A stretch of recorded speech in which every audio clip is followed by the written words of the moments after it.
Well, Oregon's got some tough games on their schedule in 2023, but one of them is tougher than all the rest. Here we go. You are Locked On Ducks, your daily podcast on the Oregon Ducks, part of the Locked On Podcast Network, your team every day.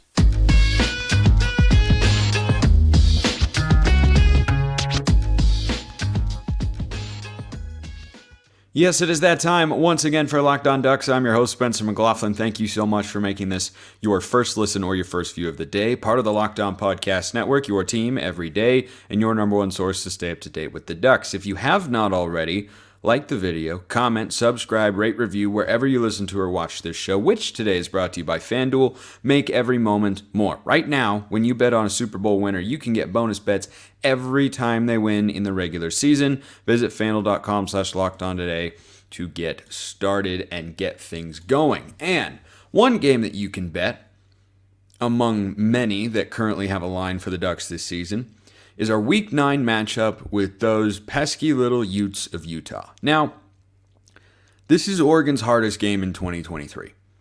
Doesn't mean there aren't other games that are tough. That's not what I'm saying. What I am saying is that I have seen us more recently have success in Husky Stadium or against the Trojans than I have seen us have success in Rice-Eccles Stadium, which is Utah's home stadium in Salt Lake City. Their home field advantage is pronounced. They are a very good football team, and I think their expectations for this year are actually, they would look a little bit different. I'll explain that in just a sec. But talk about that, the defense, and then some thoughts on Lanning's fourth down philosophy going into this year. But as I look up and down Oregon's schedule, I think Utah is the toughest game. They have not lost a true home game with fans in the stands up there in Salt Lake City, a stadium I have been to, and it is beautiful. It's a great backdrop. It's a great fan base, and it's a great team. They haven't lost in that stadium when they've been able to go in there with fans since 2018 against Washington, the year the Huskies won the Pac-12 championship. That's the last time Utah took an L at Rice-Eccles. It's been a minute. So I think that's, I won't say clearly Oregon's toughest game, but though I think USC is potentially a better team than Utah this year, although the Utes did win both meetings a year ago. Were they toss-up games? Sure. Yeah, absolutely. Utes still got it done, and they're a very good football team, and they have a very good head coach. I think USC is very good. All the odds indicate that they're the betting favorite in the Pac-12, and I think that that is correct. That USC should be the favorite in the Pac-12 this year, I am on board with that notion. Is USC public enemy number one when talking realignment? Yes, of course. They are largely, though not entirely, responsible for the Pac-12's current predicament and are going to the Big Ten next year. But this is a football episode. We're putting all that nonsense aside for a while because football is really, really close, like less than 10 days away to college football. Oregon football is, I believe, 16 days away, which I will take because it's less than 20. So when I look at that Utah matchup, I say, okay, I've got a two-time defending Pac-12 champion quarterback on their team, who I'll touch on in just a sec. I've got a two-time defending Pac-12 champion coach. I've got a good roster. I've got a bunch of good players. I don't have elite weapons necessarily, but boy, they just are reliable year in and year out. They've got an elite home field advantage. I think that's Oregon's toughest game. I think USC is your next toughest game. I think Washington is your third toughest game. I think Texas Tech fourth, and Oregon State fifth. But guess what? Right now, today, if you told me, hey, Oregon has lost, insert one of those 5 games, I wouldn't go, oh my gosh, how did that happen? How could we possibly have done that? All of those games. Now, I'd be disappointed if we lost to the Beavs at home, but that's still a good football team. But Utah is also a really good football team because their win total this year is actually lower than the Ducks, but that is not reflective of how good of a football team the betting markets and odds makers think they actually are. So their schedule is ridiculously tough. They have not one, but two Power 5 non-conference opponents. On August 31st, I will actually be in Tempe calling a game between Southern Utah and our Pac-12 brethren down at Arizona State. For those of you who think I look like Kenny Dillingham, I will try and find him and see if he thinks we look alike. But no promises that that'll happen. We'll just have to wait and see. But on August 31st, Utah hosts Florida. The next week, they go at Baylor. So those are two games that I actually think Utah is going to win, assuming Cam Rising is healthy. But if they weren't playing both of those teams, if they were playing a schedule that rivaled Oregon's, for instance, where they had one Power 5, one G5, and one FCS, which is, I think, how everybody should be doing it for various reasons, I think their win total would be 9.5. And I think that 8.5, you look at it, you say, oh, they have the same win total as UCLA. Telling you right now, Utah is a better football team than UCLA. By the way, ESPN FPI agrees with me. I'm going to double check this. I forgot to have this handy, so to speak. But ESPN's Football Power Index rates their percentage chance at the moment as to what they think based on the numbers. The percentage chance that a team is going to win a particular game. So, Utah, preseason number 14 team in the country, plays UCLA in Week 4, their Pac-12 opener. The game is played at Rice-Eccles Stadium. According to ESPN Analytics, Utah has about a 77.5% chance to win that game. Same win total, different teams. I am much higher on Utah than I am on UCLA this year. Now, the question and the caveat that I will add to this being Oregon's toughest game is Cam Rising's health. Over at Locked On Pac-12, I've gone through and asked a big question for every single team going into this season. And the biggest question for Utah, without a doubt, is what is the status of Cam Rising's health? It's been a big subject all season long all summer long, and it will continue to be during the season because the expectation is he'll be ready and able to play against Florida, but that hasn't been officially determined yet. But let's say he does play. Let's say he plays at Baylor, and let's say he maybe doesn't play or only plays a quarter or a half against Weber State because, they could start a third-string quarterback and probably win that football game. What exactly does that mean for him for the rest of the season? Because we saw last year two versions of Bo Nix. There was Bo Nix in weeks 1 through 10, and then there was Bo Nix in weeks 11 through 13. And we all agree, though he was still able to be effective in weeks 11 through 13, Oregon wasn't the same team because he wasn't the same quarterback. So if Cam Rising is out there at close to 100% in week 1, but by the time week 9 rolls around, and we're playing Utah, and he's at 50%, that suddenly changes the calculus as to how difficult of a game that is for the Ducks. Now, Utah is a favorite. They've opened as about a 2.5-point favorite, according to the betting markets out there. But I think that's about right. I wouldn't be surprised, honestly, if Cam Rising was fully healthy if they were favored by a little bit more. But I do think that last year's matchup was really telling because we all remember what happened the last time we went to Rice-Eccles Stadium. I remember where I was sitting. I remember who I was with. I was with my old boss, Tyler Roper, who's down at South Alabama now as an SID. Shout out to T-Rope, great guy, and has helped me in my career tremendously. His family was out of town, so he texted me, said, hey, you want to come over watch the Utah game? I can fire up the Traeger. We can have some barbecue. And I was like, dude, say less. I was going to watch this game on my couch and just have like chicken, rice, and veggies for dinner. But barbecue, let's go.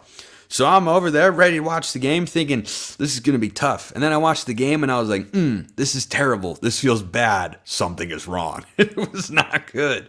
So I think we all remember that pretty distinctly. But I think that the line being a lot closer at this point in time is reflective, number one, perhaps of Cam Rising's uncertain health, but also number two, the fact that Dan Lanning took us from getting blown out not once but twice by Utah last year to beating Utah a year ago. And I know it's frustrating to have not beaten either of the rivals last year, but if you're looking for individual moments or instances in which you want to feel optimistic about Dan Lanning as a football coach, because I think there were some shortcomings in year one, but that Utah game was his finest hour of the 2022 season. Absolutely. The defense showed up in a big way, and they won the game. You can go make winnings of your own at FanDuel because football season is about to kick off, and FanDuel is giving you the chance to win all season long. Right now, when you bet a Super Bowl winner, you can get bonus bets every time when they win in the regular season. Just pick any team to win the Super Bowl, and you'll get bonus bets for every victory. If you think Oregon's going to go into Rice-Eccles regardless of Cam Rising's health status and go win the game, go take them on the money line. Don't even bet them plus 2.5. Just say, I'm taking them outright, because you can bet everything you need at FanDuel. Pick any team if you want to bet in the NFL to win the Super Bowl, and you'll get bonus bets for every victory. You can use your bonus bets on spreads, player props, over-unders, and more. So visit FanDuel.com/lockedon. Start earning bonus bets with America's #1 sportsbook. That's FanDuel.com/lockedon.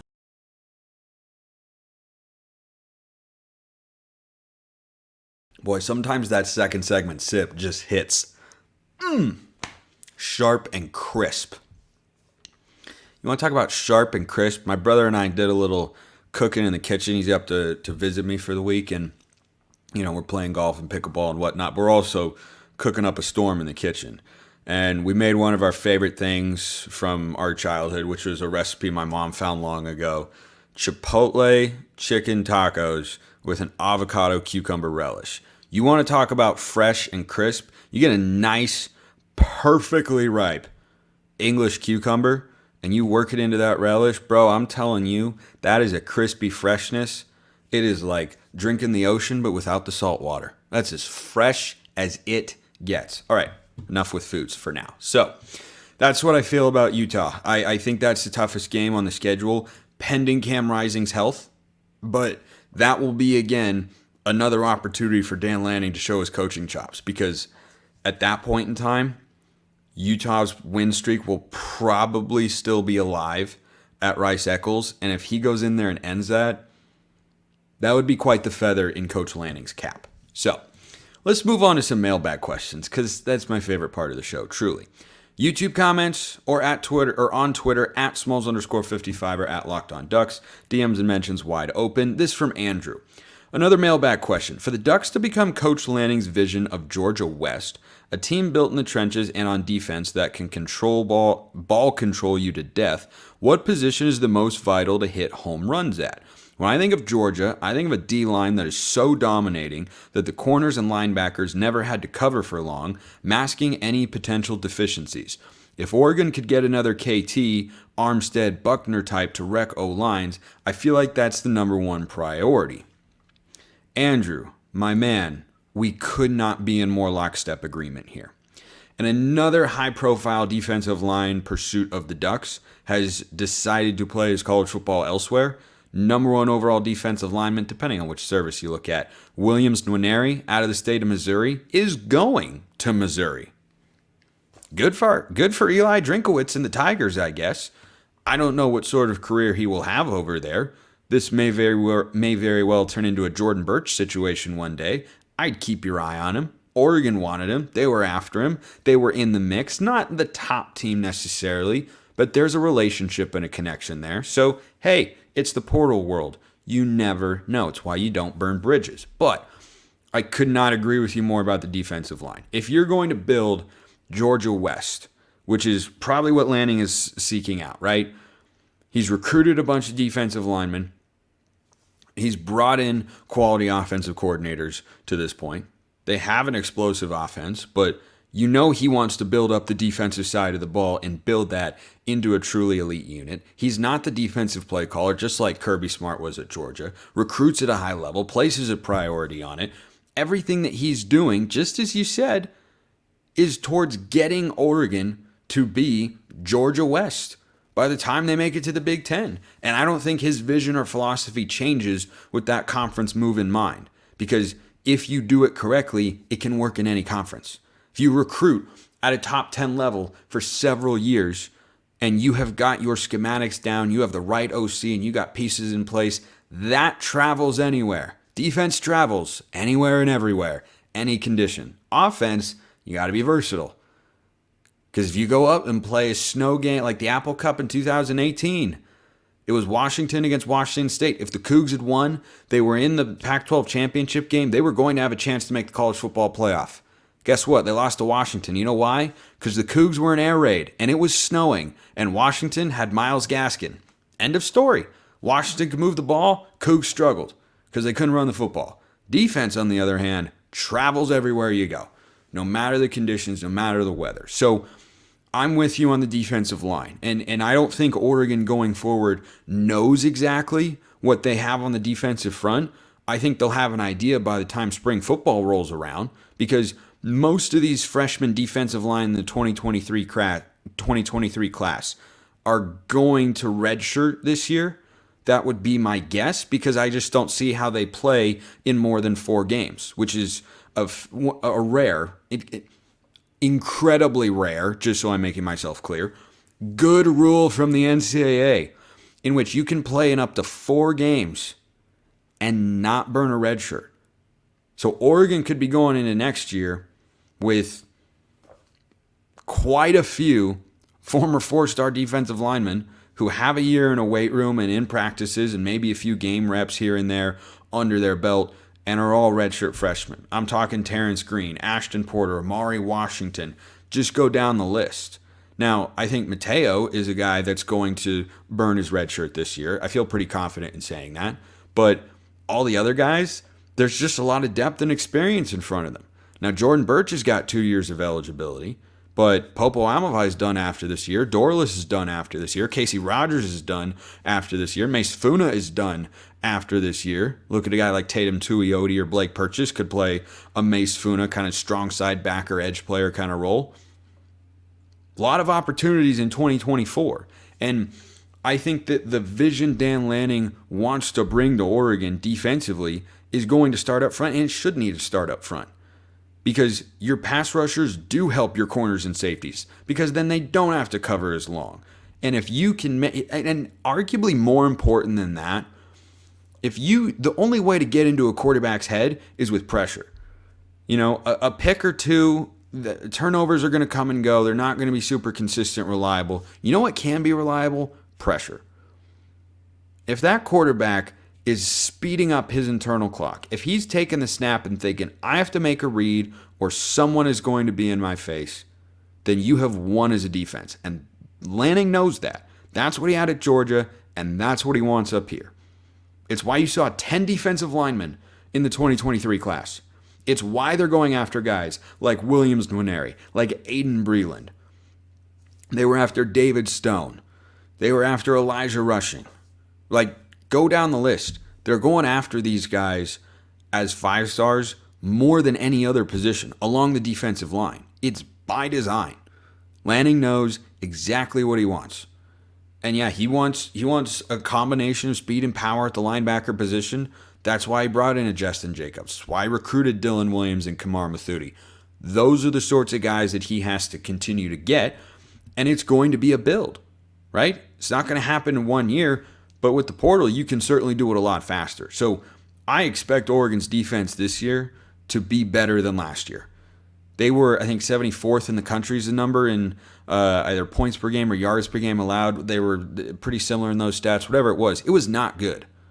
If Oregon doesn't end the year with a top 40 defense, at least, I will be disappointed. And frankly, I was disappointed in year 1. I know Lanning didn't have all his guys in there, but there was enough talent for it to be better than that. Like, you just had 2 games in which you failed to make adjustments, and you had the talent to keep up with whichever team was on the other side of the field at that point in time. That was a disappointment. Doesn't mean it's going to be that way forever, but it has to start up front. You have to be able to control the line of scrimmage, to open up lanes, to give your linebackers an opportunity to make plays in the run game, but mostly you need to be disruptive so that a quarterback can't get in any sort of rhythm.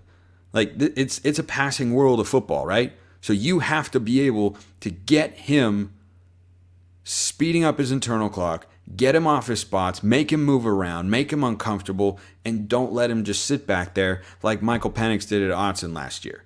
That's what you can't have, and that's why there's been such a focus on recruiting defensive linemen and trying to get those big-time players. And I think going forward, Mateo is a foundational piece there. But as for the other guys, we don't know who's going to pop. Is it going to be Blake Purchase? Is it going to be Ashton Porter? Is it going to be Terrence Green? Is it going to be Johnny Bowens? We don't know.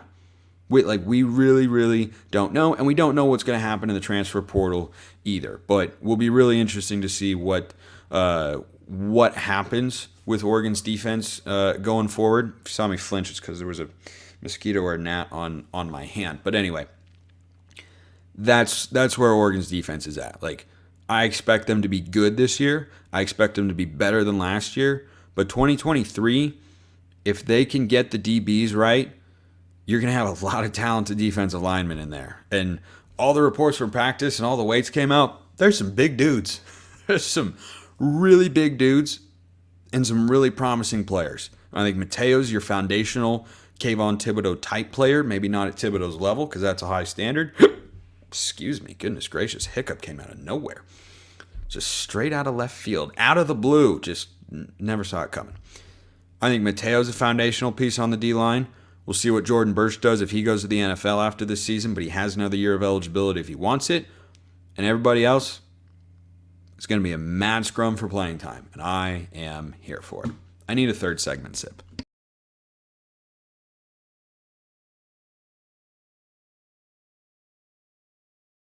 So much better. All right, another question here. This is from Drastic MC 4400. Mailbag question. Speaking of Oregon's defense, if Oregon's defense is improved, does that change Lanning's philosophy on fourth down?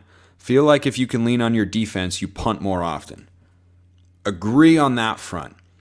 I would temper your expectations on the fourth down aggressiveness changing. Now, in theory, we might see a couple more punts if you trust your defense more. And if that was part of the thinking last year, that Oregon didn't trust their defense, like in the Washington game, for instance. I know it was a disaster, but I mean, defense wasn't making any stops. Like, they were not making any stops. Penix was throwing it all over the field. So I kind of understood that one. I know it didn't work out. I kind of understood that one. The Oregon State one, a little bit less so. I was questioning that one. But the Washington one, I was like, you trust your offense more or your defense? Answers your offense. They didn't execute.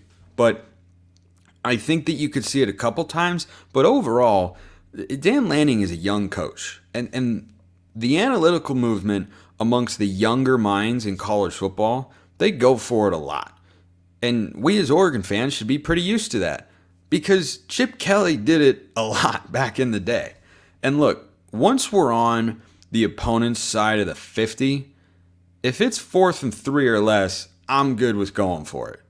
4 or 5 depends on where you're at in the field, depends on how your kicker's feeling. I feel good about Camden Lewis, but he's not a huge long-range guy. He kind of tops out around 45 is about his maximum distance. So if you're telling me go for it on 4th and 4 or kick a 47-yard field goal, I'm going for it on 4th and 4. I got Bo Nix at a 5th-year quarterback and a lot of talented weapons. I will take my chances there. But I don't think there will be a radical shift. There might be a couple instances in which they say, okay, let's punt it here. Here's what I would like to see, though. This came up, and I remember talking about it in the Cal game last year, right? The Cal game went great. Got off to a slow start, and then we middle eighted them, right? Where we dominated the middle eight. That was Oregon's biggest strength last year. Oregon built a 28-10 lead, never looked back. Everything was great. I think it got up to 35-10 at one point. Like, that game went how you would hope it goes when we were playing well on the road against a 3-4 team. Again, another feather in Lanning's cap compared to 2021. We blew out teams when we should have blown them out. That was really nice. Cal, Arizona, Stanford, Colorado, they weren't allowed to hang around. Games were just over. So on 4th down, early in the game, Oregon went for it. I think it was 4th and 3 or 4. We'd driven the ball down inside the 10, and the game was tied at 0. We went for it. I think we were inside the 15. We went for it, didn't get it, turned over on downs. And I hated that call. If we were at home, I would have been okay with it. But when you were on the road, this is what I would like to see from Lanning. When you are on the road and you have a drive that goes the length of the field, you take points. You want your offense to feel as good as possible when you are away from home. Help them settle in. Make them feel like they just earned something, like they did something. Don't even leave open the possibility. If you go down there and you miss a field goal or the field goal is blocked, offense knows, hey, we did all we could do. But if the offense goes all the way down the field and doesn't convert, then guess what? And it wasn't even a goal-to-go situation, which would have made it different. But if the offense doesn't convert, then they have this feeling of kind of emptiness, frustration, like, man, went all the way down the field, we got nothing to show for it. When you're on the road early in the game and you drive down the field, take points. Now, if you get a gift, that's different.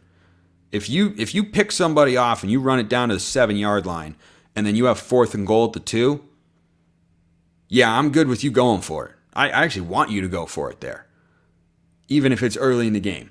Because the quarterback just threw a pick, then he's going to have to be throwing from his own end zone. Yeah, that I'm good with. But be productive early in the game and be a little bit more aggressive later. That's something I'd like to see on 4th down. But will it change? I don't think dramatically, but a couple times you could see Oregon punt where they might have gone for it a season ago if they have more faith in the defense. But we won't know if they will have that faith until the Texas Tech game. So that'll be pretty telling. Last thing here, this is a fun question to end the show. Dave. Hey, Spence, every day are here. Love the show. Appreciate you, Dave. Def my first listen, Google Podcast. Google Podcasts. Not the most used medium to listen to the show, but I love it. Just a good reminder, we're free and available on all podcast platforms and on YouTube. Question 1. How did you decide on @Smalls_55? That's my Twitter handle. 2. How can the commish keep the Pac-12 together given all the chaos? Thanks, brah. You're killing it. Love the BRA, like slang, bruh, instead of bro. Like, thanks, bruh. Yeah, I like that. Okay. First of all, thank you. It's very nice. I'll give the second one first. I don't remember exactly when you sent this in, but the current answer to this question is how can the Pac-12 Commissioner George Kliavkoff keep it together? Add 4 schools from the American for next year to get to 8, which is the minimum requirement to be a conference in the eyes of the NCAA. Those 4 schools would be SMU, Tulane, Rice, and probably Memphis or South Florida. And then add 4 Mountain West schools because their exit fee is higher to leave the Mountain West for 2025. That would be San Diego State, Fresno State, Boise State, and probably Colorado State. So that's how it could survive. But tough to see how that happens because Stanford and Cal pretty openly and honestly want the Big Ten and the ACC. Can't blame them. The first question, how did you decide on @Smalls_55? I actually didn't want it to be Smalls_55. My Instagram handle is Smalls_5 because when I made my social media accounts, I was in 7th grade and I'd been given the nickname Smalls by my 7th grade baseball coach, Ben Monnier.